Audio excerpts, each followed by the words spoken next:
The second way to wield the powers of the ages to come is through brokenness. Listen, I'm saying this so you will learn something. Our generation is deceived to think they can use revelation to get anything they are looking for.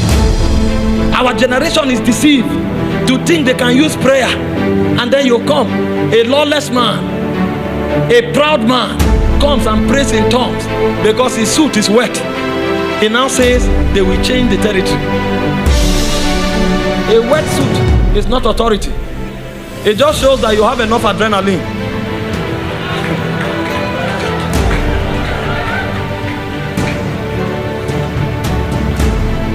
I preach on prayer, I preach on the ministry of the word, but I bring you eternal realities. If your prayer and your study of the word does not provoke brokenness, you are joking. The men that shook the world, find them. They are meek and broken men. I took time to study Billy Graham, and I saw that this man had no notable miracles. He had no bogus words. In fact, when Billy Graham is speaking, all you can sense is a man who loves God. And with that simplistic message, he packed stadia for decades. When he left this world, he was celebrated as a God that walked among men. When you find the real men of authority, they are broken and they are simple. When men become too sophisticated, it's a sign that something is being covered. The things that authority is not available to make for, they use strategy and manipulation to cover for it. The real men of authority are broken men. And you can find it again and again in scriptures. In Numbers chapter 12 verse 3, the Bible spoke concerning Moses. It said he's the meekest of all men that lived. This is a man that came with a staff and destroyed Egypt. I'm telling you why we have all the revelation, yet we have no authority.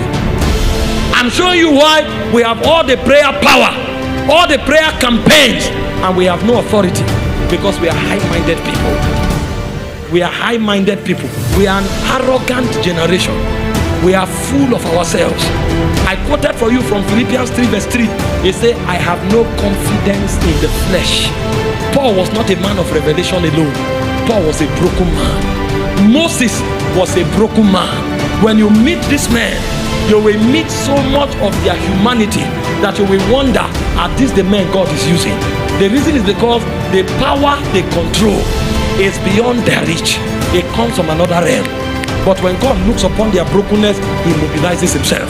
In 2 Chronicles chapter 16 verse 9, he said, the eyes of the Lord moves to and fro the earth, looking for the weak and perfect in heart, that he will show forth his strength.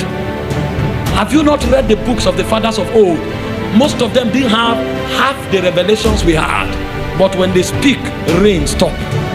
When they speak, bandits go back. When they speak, governments are altered. We show up with all of the bogusness, and it shows the strength of our humanity. That's why we cannot change anything. In addition to your prayer, in addition to your revelation, in addition to your competence, I beg you in the name of God, if you want to see true authority, put away high-mindedness.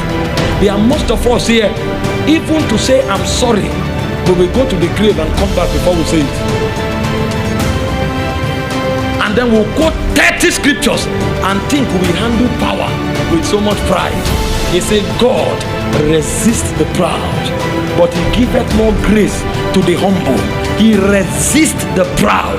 When you study David, there are 7 anointings that makes the Davidic order. Only one man hosting 7 anointings. Any man who operates in the Davidic order must operate in those 7 anointings. The first anointing of the Davidic order is the anointing of a poet. The second anointing of the Davidic order is the anointing of a shepherd. The third anointing of the Davidic order is the anointing of a psalmist. The fourth anointing of the Davidic order is the anointing of a prophet. The fifth anointing of the Davidic order is the anointing of a king. The sixth anointing of the Davidic order is the anointing of a warrior. And the last anointing of the Davidic order is the anointing of a father. 7 anointings, one man carrying it. But the prophet shows up and said, you have sinned against God. Openly he tore his garment, poured ashes on his head, and fell on the ground. He wasn't careful who was looking. Rebuke your leaders here and see what their attention will go to. They are not moved by the correction. They are careful who is seeing how you are rebuking them. They are not angry that you rebuke them, but they are angry how you rebuke them. You would have rebuked them respectfully. You would have done it in the private because of arrogance. A king, a warrior, a prophet, a poet, a psalmist was rebuked openly. He fell down. He said, I've sinned against you, God. Have mercy on me. And he knew the secret. In Psalm 51 verse 17, he said, a contrite heart and a broken spirit thou shalt not despise. He knew the secret of power. That was why David, as one man, fought 44 battles. He never lost. He doesn't know what it means to lose, because there are too many graces. But the way you handle the Davidic mantle is not by revelation. The way you handle the Davidic mantle is not by prayer. The way you handle the Davidic mantle is by brokenness. Because God resists the proud, but he giveth more grace to the humble. If we want to see men that can change government, one signature they must carry is brokenness. Forget all this pride of prayer. Forget all this pride of revelation. We will say it and change nothing. We will prophesy it, nothing will happen. Because the people on the other side of the divide, they know the ordinances. They know what to do to host the spirit that powers them. Only in the church do we negate what is required. When you humble yourself, it takes nothing from you. It rather elevates you.